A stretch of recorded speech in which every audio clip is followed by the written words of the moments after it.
حضرت جبریل علیہ السلام پیغمبر صلی اللہ علیہ وسلم کی خدمت میں حاضر ہوئے، آ کر عرض کی ما یبکیک یا رسول اللہ،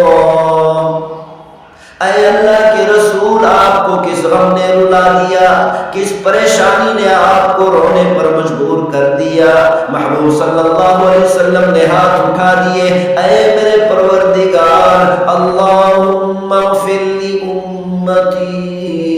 اے میرے پروردگار میری امت کو معاف کر دے، اے میرے پروردگار میری امت کی بخشش فرما دے۔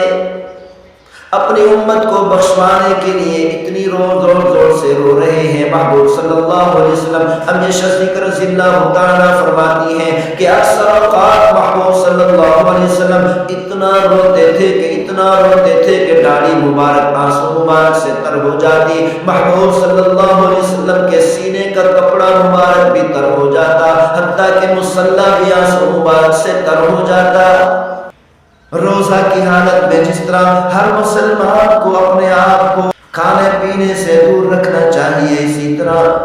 غلط سننے سے بھی دور رکھنا چاہیے، غلط بولنے سے بھی دور رکھنا چاہیے اور غلط دیکھنے سے بھی دور رکھنا چاہیے۔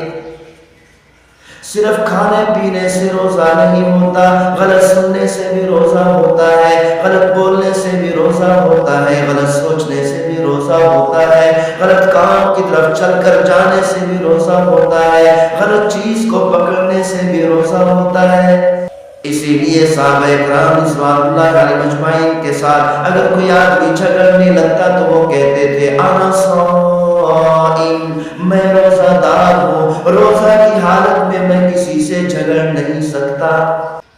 وہ پیغمبر صلی اللہ علیہ وسلم جو ساری زندگی 23 سال تک اپنی امت کی بخشش کے لیے روتے رہے، آہیں بھرتے رہے، سسکتے رہے۔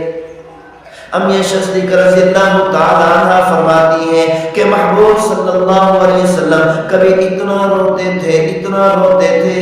کہ بارش کے قطرات کے گرنے کی طرح محبوب صلی اللہ علیہ وسلم کے آنسو مبارک مصلی پر جب گرتی تھی، ٹپ ٹپ کرتی تھی تو ایسے ہی گرنے کی آواز آتی تھی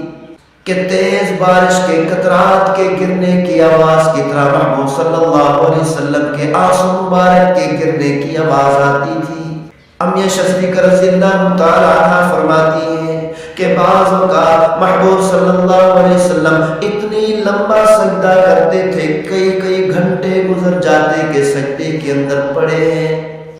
بعض اوقات میرے دل میں کھٹکا آ جاتا تھا کہ کہیں محبوب صلی اللہ علیہ وسلم دنیا سے رخصت تو نہیں ہو گئے۔ اس کھٹکے کی وجہ سے میں کھڑی ہو کر محبوب صلی اللہ علیہ وسلم کے قدم مبارک کے انگوٹھے مبارک کو ہلاتی تھی، جس سے مجھے معلوم ہوتا تھا کہ محبوب صلی اللہ علیہ وسلم نے وصال نہیں فرمایا، حیات ہے۔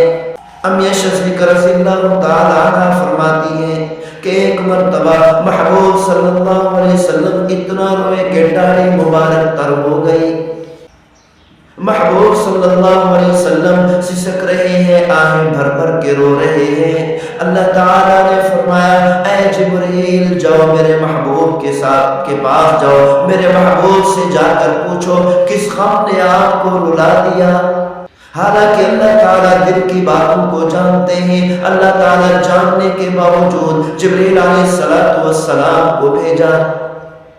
کیونکہ جب آدمی غم کی حالت میں ہو، پریشانی کی حالت میں ہو، جب کوئی آدمی آ کر اس سے حال پوچھ لے کہ کیوں رو رہے ہو، کیوں پریشان ہو، کیوں غم کی حالت میں ہو، تو اس آدمی کو تسلی ہو جاتی ہے۔ اللہ تعالیٰ نے بھی جبریل علیہ السلام کو محبوب صلی اللہ علیہ وسلم کے پاس بھیجا اپنے محبوب کو تسلی دینے کے لیے، تاکہ محبوب صلی اللہ علیہ وسلم کو معلوم ہو میرا پروردگار میری پریشانی کو برداشت نہیں کر سکتا۔ حضرت جبریل علیہ السلام پیغمبر صلی اللہ علیہ وسلم کی خدمت میں حاضر ہوئے، آ کر عرض کی ما یبکیک یا رسول اللہ،